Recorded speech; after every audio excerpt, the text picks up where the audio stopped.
नमस्कार मित्रांनो, स्वागत आहे तुमचं रिअल्टी एक्सपर्टच्या अजून एक नवीन व्हिडिओमध्ये। आजचा व्हिडिओ करण्याचा उद्देश हा एकच आहे की मागील बऱ्याचशा दिवसांपासून आपल्याला खूप साऱ्या कमेंट्स येत होत्या, खूप सारे कॉल्स मेसेज येत होते की त्यांना जाणून घ्यायचं होतं की घराचं बांधकाम करताना त्याचं नियोजन कसं करायचं। घराचं बांधकाम ज्यावेळेस केलं जातं ते बांधकाम आपण स्वतः मटेरियल परचेस करून करायचं की एखाद्या कॉन्ट्रॅक्टरला विथ मटेरियल द्यायचं। हे असे एक दोन क्वेश्चन्स खूप साऱ्या लोकांसमोर होते आणि त्याचसाठी आपण आजचा हा व्हिडिओ खास घेऊन आलो आहोत की यामध्ये तुम्हाला डिटेल माहिती मिळेल की तुम्हाला कोणती बांधकाम पद्धत तुम्हाला उपयोगी पडेल आणि त्याच्यामध्ये तुमचे लाखो वाचतील किंवा काही पैसे नक्की वाचतील।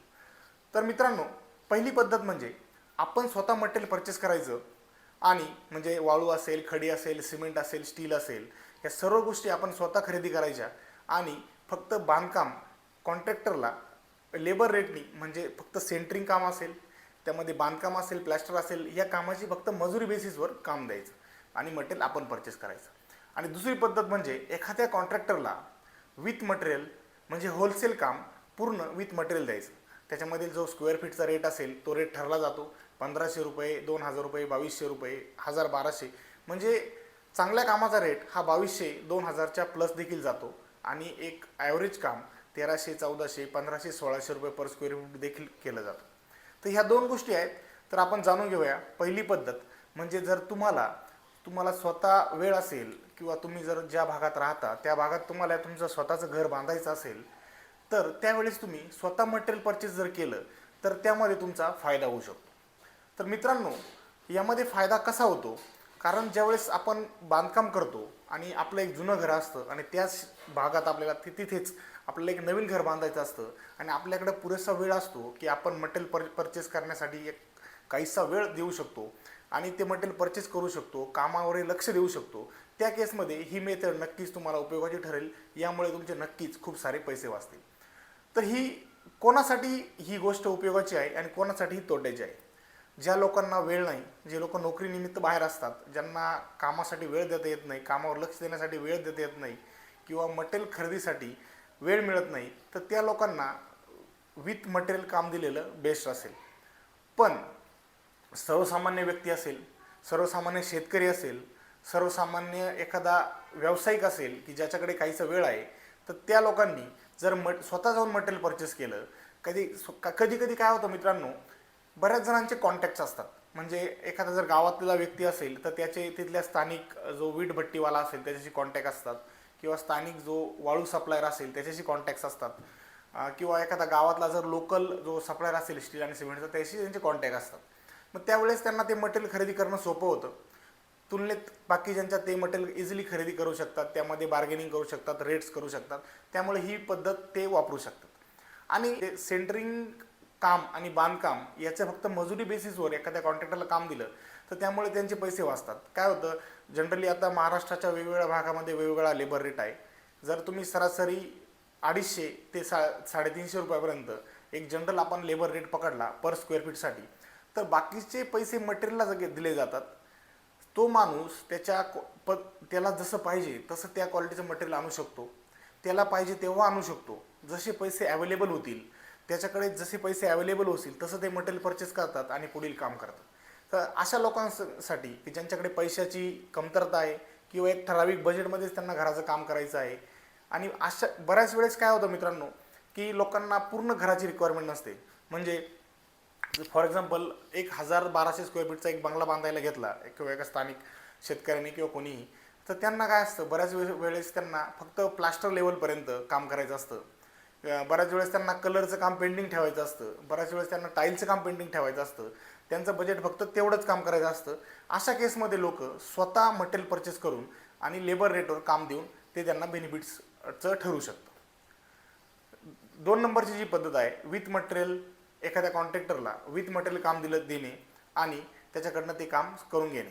जसं की मी आधीच सांगितलं, विथ मटेरियल कामाचा रेट साधारणतः 1500 रुपये ते 2000 प्लस देखील जाऊ शकतो।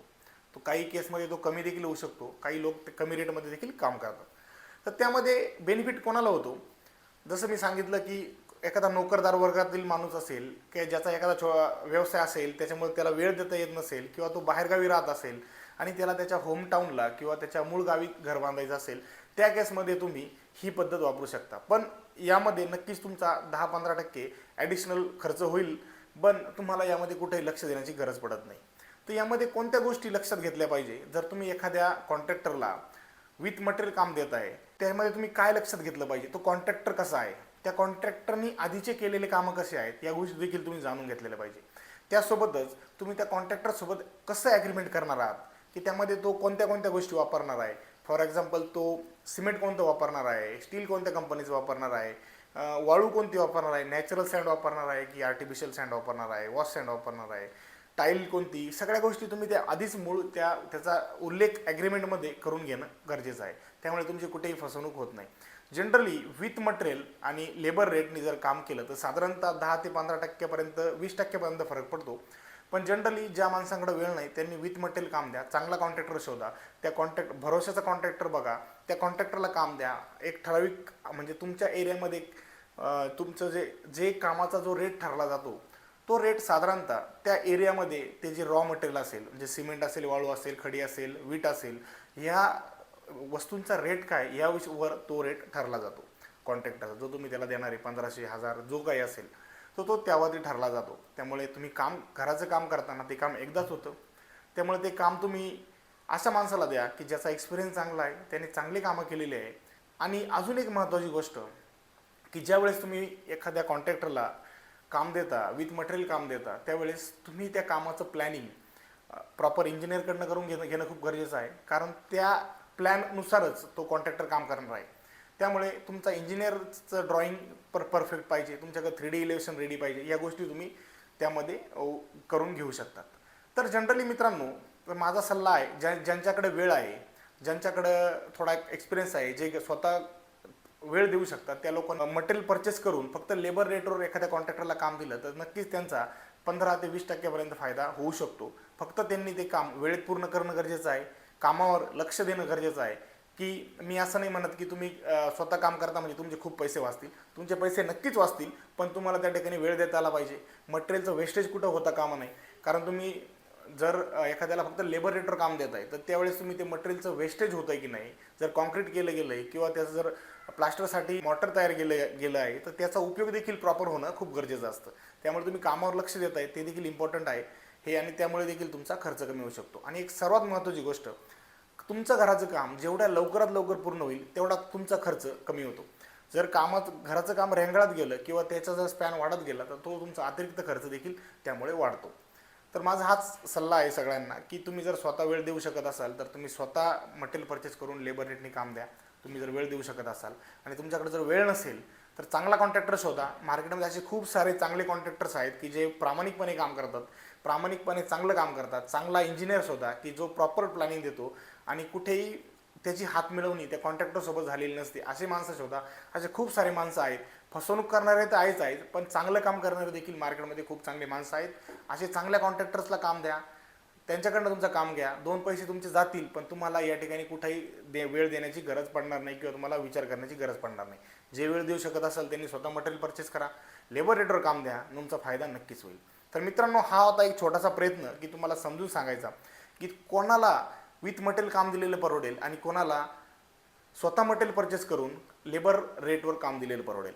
तर तुम्हाला हा व्हिडिओ कसा वाटला तर तुम्ही कमेंटमध्ये नक्की सांगा. आणि तुम्ही तुमच्या घराचं काम करणार असाल तर तुम्ही ते विथ मटेरियल देणार आहात ते विदाऊट मटेरियल, ते पण तुम्ही कमेंटमध्ये सांगा.